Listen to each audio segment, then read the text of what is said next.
Benvenuti sul canale YouTube di Milano Historic Cars Club e Youngtimer Club Milano. Oggi vi parleremo di Lancia Flavia Coupé 1008 a carburatori.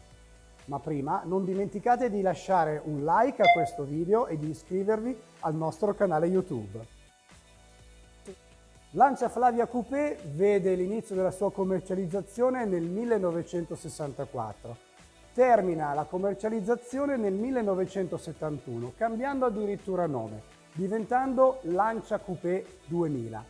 Questo perché inizialmente la vettura nasce con un 1500 boxer a doppio carburatore, che diventa poi un 1008 carburatore, che si trasforma in un 1008 iniezione Kugelfischer, per poi cambiare nome e diventare Lancia 2000, inizialmente a carburatore e successivamente, come detto, con l'iniezione Kugelfischer. Le ultime generazioni di Lancia Flavia Coupé denominata 2000 sono già prodotte in piena epoca Fiat. Difatti ci sarà anche un importante restyling di carrozzeria che andrà a separare le due diverse versioni di Lancia Flavia Coupé. Per tanti lancisti sono addirittura due modelli separati, quindi Lancia 2000 Coupé è una vettura a sé stante e tanti non la ritengono una normale evoluzione della Lancia Flavia Coupé che abbiamo qui rappresentata. Ma questa è un'altra storia per i lancisti più appassionati che vedremo nei prossimi video.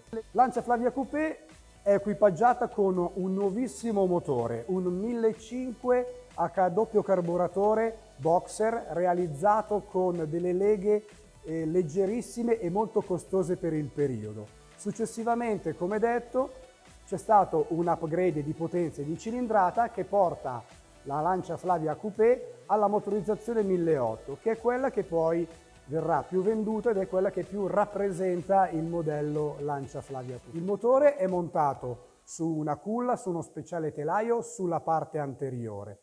Oltre a essere già un'innovazione il fatto di avere un boxer, quindi un motore a cilindri contrapposti, la nostra Lancia Flavia è anche una vettura a trazione anteriore. Insieme ai 4 freni a disco con sistema idraulico incrociato, servofreno, cambio a 4 rapporti e le sospensioni indipendenti fa diventare Lancia Flavia già uno dei modelli che sono più innovativi negli anni 60. L'intuizione della trazione anteriore si deve all'ingegner Fessia. L'ingegner Fessia aveva delle idee molto rivoluzionarie che trasformarono l'idea di industria dell'automobilismo. Abbandonata la dirigenza Fiat, dove aveva avuto qualche contrasto proprio per le sue idee innovative, fu assunto da Pesenti, che aveva rilevato il marchio Lancia nel 1955-1956 dagli eredi di Lancia. La trazione anteriore in quel periodo era una innovazione rivoluzionaria. Equipaggiata alle soluzioni che abbiamo elencato, 4 freni a disco, sospensioni indipendenti, cambio longitudinale e motore boxer realizzato con leghe particolari, era assolutamente una novità e portava Lancia al vertice dell'innovazione tecnologica. Lancia Flavia Berlina e Lancia Flavia Coupé infatti segnarono una nuova rivoluzione all'interno del marchio Lancia e consolidarono tutto quello che Lancia dal 1906 aveva rappresentato nel panorama automobilistico. Non solo vetture di gran classe con delle finiture di elevata qualità, ma anche un'innovazione tecnologica di assoluto rilievo. Il sistema frenante di Lancia Flavia Coupé 1008 è composto da freni a disco sulla parte anteriore, freni a disco sulla parte posteriore, pastiglie dei freni dedicate al freno di stazionamento e un sistema con servofreno pneumatico.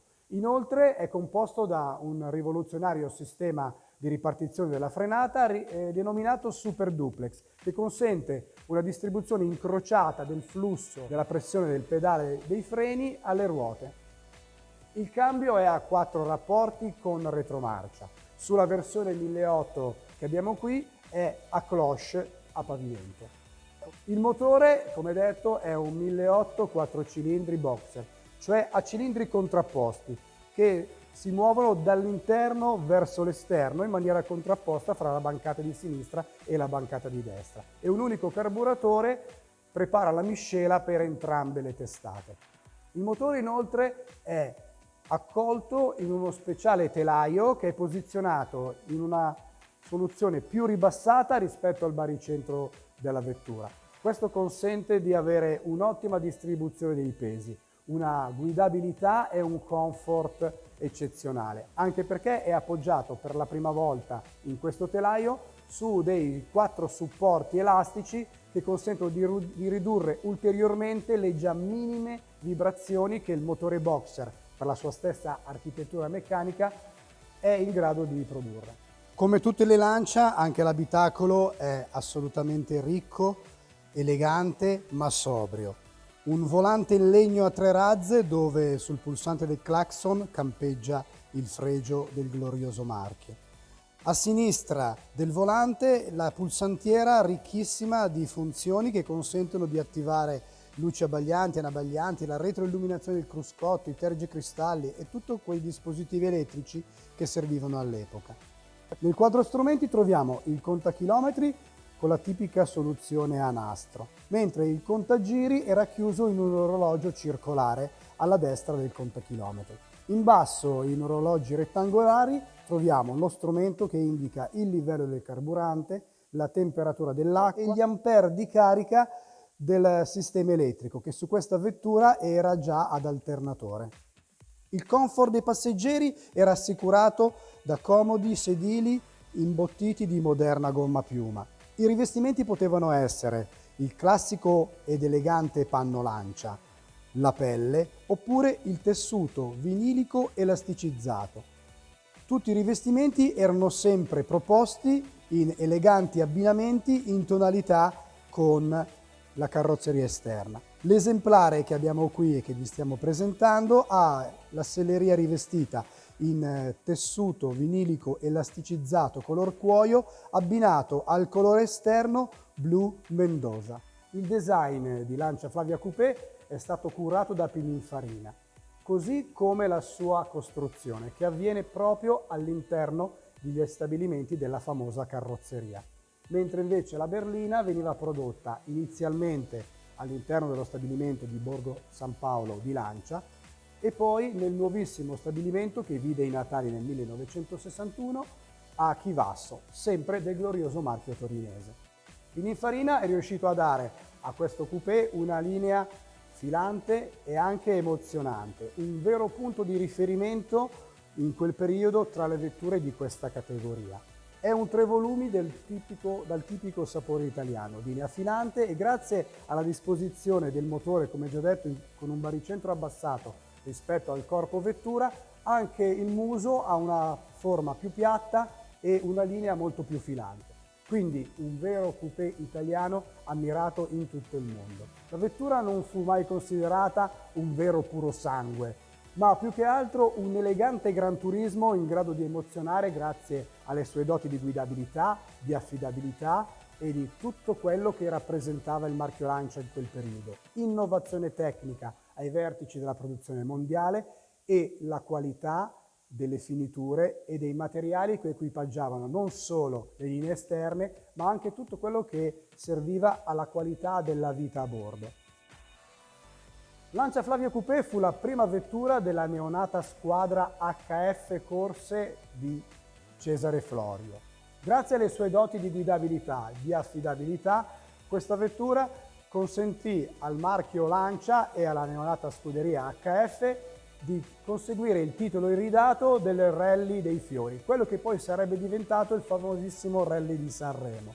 Quindi con la versione HF portata a 160 cavalli, Lancia inaugurava una fortunata serie iridata di vittorie nel mondo dei rally, un tipo di competizione che già dagli anni 60 fino al finire degli anni 90 era paragonabile come prestigio e come seguito di pubblico all'attuale Formula 1. HF poi venne sostituita dalla versione HF di Fulvia e poi Stratos, Lancia Delta Integrale, e tutta la storia che molti di noi appassionati già conoscono e che ha fatto battere il cuore e sognare il marchio Lancia in tutto il mondo. Lancia Flavia Coupé è la versione sportiva della Lancia Flavia berlina, nata nel 1960 e destinata a colmare il gap commerciale tra la Lancia Appia e la sontuosa Lancia Flaminia. Verrà sostituita nel 1971 dalla Lancia Gamma, che verrà equipaggiata sempre con il motore boxer di derivazione Flavia, ma portato a 2000 di cilindrata e anche la versione più alta 2005. Oggi vi abbiamo presentato Lancia Flavia Coupé 1008 a carburatore. Il design di Pininfarina è un fiore all'occhiello della produzione italiana, così tutto quello che equipaggia la parte meccanica, quello che ha fatto diventare Lancia un vero punto di riferimento tra i costruttori mondiali dal 1906 fino ai giorni nostri. E questo è il canale YouTube di Milano Historic Cars Club e Youngtimer Club Milano. Noi siamo un club di appassionati di automobili storiche e Youngtimer. La nostra missione è quella di organizzare raduni, eventi e manifestazioni e vi vogliamo contagiare con la nostra passione. Ci vediamo al prossimo video e segui la passione con Milano Historic Cars Club.